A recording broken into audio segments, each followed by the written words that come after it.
Kwanza niseme kama mtumishi wa Mungu, Mungu ameniongoza kufanya hivi kwa sababu kawaida watu wadogo ndio watu ambao hata kanisani wanaotoa sadaka zaidi, wanajinyima kutoa sadaka. Hata Mheshimiwa Rais anafahamu kabisa kwamba watu waliompigia kura wengi ni watu wadogo, ndio maana anapenda hata yeye kuwasapoti. Kwa hiyo ni katika kuungana mkono, mimi kwa upande wa mambo ya Mungu na yeye pia kwa upande wa siasa. Kwa mimi naona ni jambo zuri na la baraka kwa kufanya hivi, hasa tunapokuwa tumefanikiwa katika maisha. Ni vizuri tuwakumbuke watu wadogo, tukijua ndiko tulikotoka, na watu wenye uwezo wakumbuke watu wadogo. Watu wadogo ni watu ambao kwa kweli wanafanya kazi mchana na usiku, ndio wanajitahidi, ndio wanabeba taifa hili kwa pasenti kubwa sana. Kwa hiyo tuwakumbuke vijana wetu wadogo, wainuke, tuwasaidie. Unajua, unaweza kutoa 50,000 au laki, huwezi kujua itamsaidia kiasi gani yule mtu. Kwa hiyo ushauri wangu ni huu. Respilius Runyeta ameleta zawadi ya kiti. Naomba kiti kile kiletwe hapa.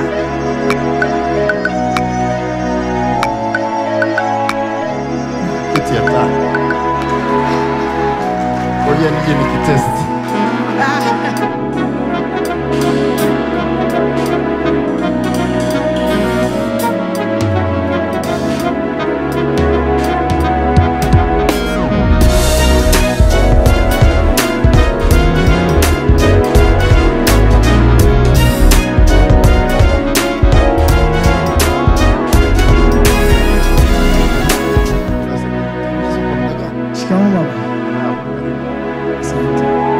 Mimi ni fundi, nimetokea Babati, Manyara. Nimeanza kufuatilia kwenye YouTube muda mrefu sana. Nikatamani kufanya jambo kubwa kufuatana na ukubwa uliokuwa nao. Nimetengeneza mara ya kwanza, nikaona kama hakustahili. Nikatengeneza mara ya pili, nikaona hakustahili. Ilipofika mwaka jana kwenye mwezi wa 9, nikajisemea moyoni kwamba mwaka 2024 lazima nifanye jambo. Nashukuru Mungu amenijalia nimeweza kufika hatua hii. Lakini vita ilikuwa ni kubwa sana. Sababu hata jana wakati nakuja nilikodi gari ya kuleta, nikakamata na watu wa maliasili. Nimekaa kuanzia saa 12 asubuhi mpaka saa 2 usiku. Kwa hiyo nimefika hapa usiku. Kiti kinasafiri kwenda kwa nabii. Kiti nacho kina safari mpaka kinakamatwa. Kwa hiyo walikuachia? Baada ya sikuwa na njia, ilikuwa nibidi maombi tu, lakini baada ya kuwa nikapigwa simu, akapiga simu afisa msitu wa mkoa, akasema bwana hakikisha kwamba anapoa mzigo wake na anaondoka, na watu wakaingia ofisini usiku saa 2 wakaandika makaratasi ya TFS, nikaendelea na safari.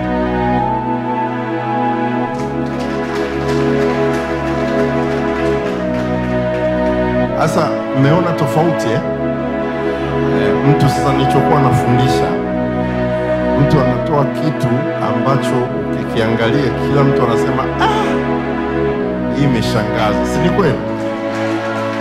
Imeshangaza. Hii imeshangaza sasa. Yaani kinakuwa ni kitu cha kihistoria kweli, hata kikiwekwa mahali kikaja kuangaliwa na vizazi. Kinakuwa ni kitu kinaonekana kabisa kwamba hiki hapa ni kitu cha kihistoria.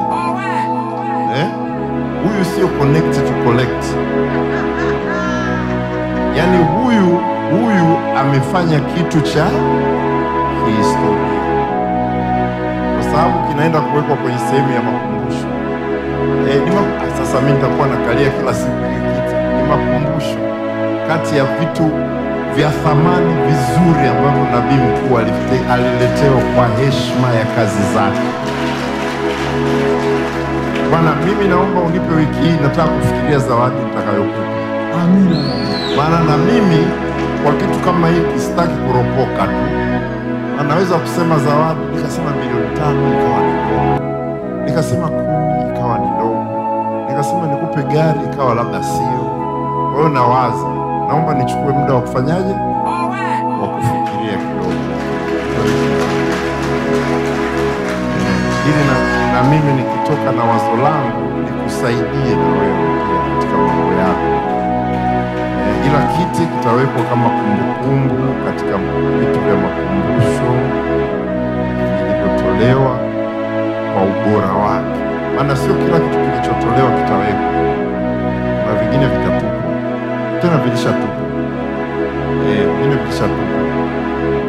Kwa sababu mtu amekumbuka tu amechukua mkaa anaandika nabii mkuu anakumbuka. Sasa utaweka ile kweli.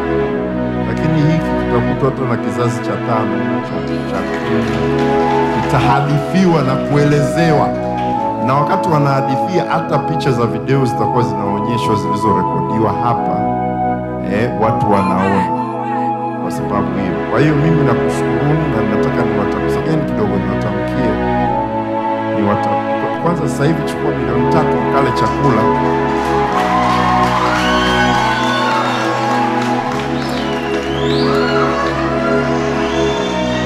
Hizi ni milioni 3 tu za kufuta jasho kwa safari yenu, lakini nafikiria zawadi ya kukupatia.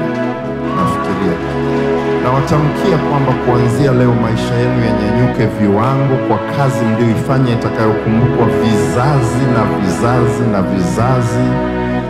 Mungu akawakumbuke na ninyi katika vizazi vyenu vyote. Kila itakapoangaliwa kazi hii vizazi vyenu, Mungu akavikumbuke, na natamka mkazidi kustawi, kuchanua katika maisha yenu yote. Imekuwa hivyo. Amen. Mungu awabariki sana. Asante sana.